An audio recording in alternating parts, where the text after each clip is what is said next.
ज्ञानग्रहणाची आस असणाऱ्या सगळ्यांना माझा नमस्कार।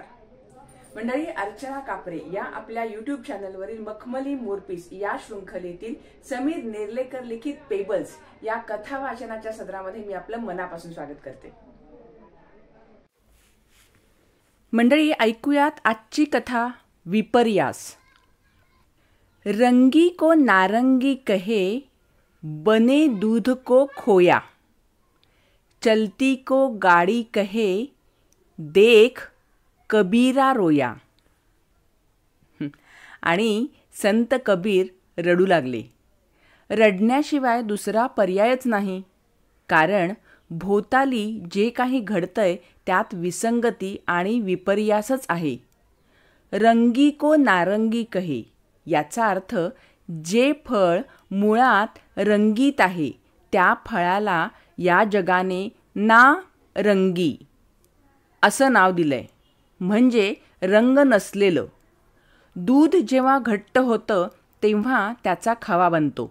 जो पदार्थ अस्तित्वात आहे त्यालाच खोया म्हणजे हरवलेला म्हणणं कितपत योग्य आहे? तिसरा दृष्टांत फारच रंजक आहे। आपण एखादी वस्तू जेव्हा जमिनीत घट्ट गाडतो तेव्हा ती जागची हालतही नाही। मग जे वाहन आपल्याला एकीकडून दुसरीकडे नेतं किंबहुना चालणं हाच ज्याचा गुणधर्म आहे त्याला गाडी म्हणजे गाडी हुई असं जर म्हणत असतील तर हा विपर्यास बघून कबीराला रडू येईल, नाहीतर काय। चलती को गाड़ी कहे, देख कबीरा रोया। आपण जर डोळे उघडून भोवताली बघितलं तर सगळीकडे विपर्यास आहे।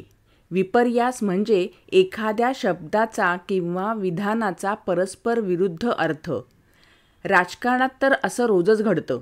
एखादा नेता काहीतरी विधान करतो, त्या विधानाचा जो नेमका अर्थ असतो तोच अर्थ जनतेकडून घेतला जातो आणि त्यानुसारच प्रतिक्रिया उमटतात। मात्र त्या प्रतिक्रिया आपल्याच अंगलट येत आहेत असं जेव्हा नेत्याला वाटतं तेव्हा तो आपलं विधान मागं घेण्याऐवजी माझ्या विधानाचा विपर्यास केला गेला आहे, मला तसं म्हणायचं नव्हतं असं स्पष्टीकरण देऊन मोकळा होतो। शब्दांचे आणि विधानांचे अर्थ आपल्याला हवे तेव्हा हवे तसे सोयीस्करपणे बदलता यावेत यासाठी या लबाड जगवासियांनी भाषेचे खेळणे बनवून भोळ्या भाबड्या लोकांच्या भावनांशी खेळण्याचा घाट घातला आहे। पण कितीही लबाडी केली तरी शब्दांचे अर्थ तर बदलत नाहीत ना।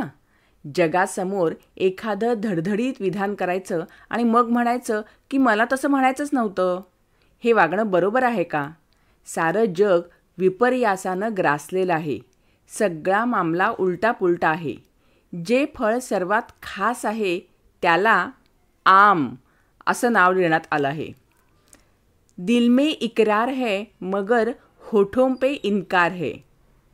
अग्निपथ सिनेमात अमिताभचा एक प्रसिद्ध डायलॉग आहे, टेलीफोन भी अजीब चीज़ है, आदमी सोचता कुछ है, बोलता कुछ है और करता कुछ है। कपट माणसाच्या मनात आहे, पण त्यासाठी भाषा बदनाम होतीये। भाषेतल्या प्रत्येक शब्दाचा अर्थ हा जशाच्या तसाच आहे, पण शब्दांचे अर्थ सोयीस्करपणे बदलण्याची खोड माणसाला आहे। ती खोड कधीच जाणार नाहीये, पण शेवटी भाषा मात्र तटस्थ आहे। होचा अर्थ होच आहे आणि नाहीचा अर्थ नाहीच असा होतो। पिंक या सिनेमात अमिताभचाच एक फार छान डायलॉग आहे, ना सिर्फ शब्द नहीं, अपने आप में एक पूरा वाक्य है, इसे किसी तर्क, स्पष्टीकरण, एक्सप्लेनेशन, व्याख्या की ज़रूरत नहीं होती। ना का मतलब ना ही होता है, नो मीन्स नो।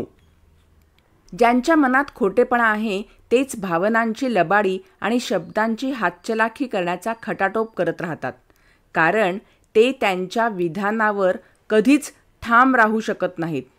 सत्य बोलणाऱ्या व्यक्तींच्या विधानांचा विपर्यास कधीच होऊ शकत नाही, कारण त्यांना जे म्हणायचं असतं तेच नेमकेपणानं आणि परखडपणे ते बोलतात आणि ऐकणारेही तेच ऐकतात. मंडळी, आजचा हा जर व्हिडिओ तुम्हाला आवडला असेल तर याला लाईक करा. तुम्ही तुमचे मित्रमंडळी, आप्तस्वकीय, नातेवाईक या सगळ्यांना हा व्हिडिओ नक्की शेअर कराल अशी माझी खात्री आहे. आणि आतापर्यंत अर्चना कापरे या आपल्या युट्यूब चॅनलला जर तुम्ही सबस्क्राईब केलं नसेल तर लगेच सबस्क्राईब करा. पुन्हा भेटूयात पुढच्या मंगळवारी. तोपर्यंत विद्यार्थी बनून जिज्ञासेने आजूबाजूच्या वातावरणातून टिपत राहा आणि शिकत राहा. धन्यवाद.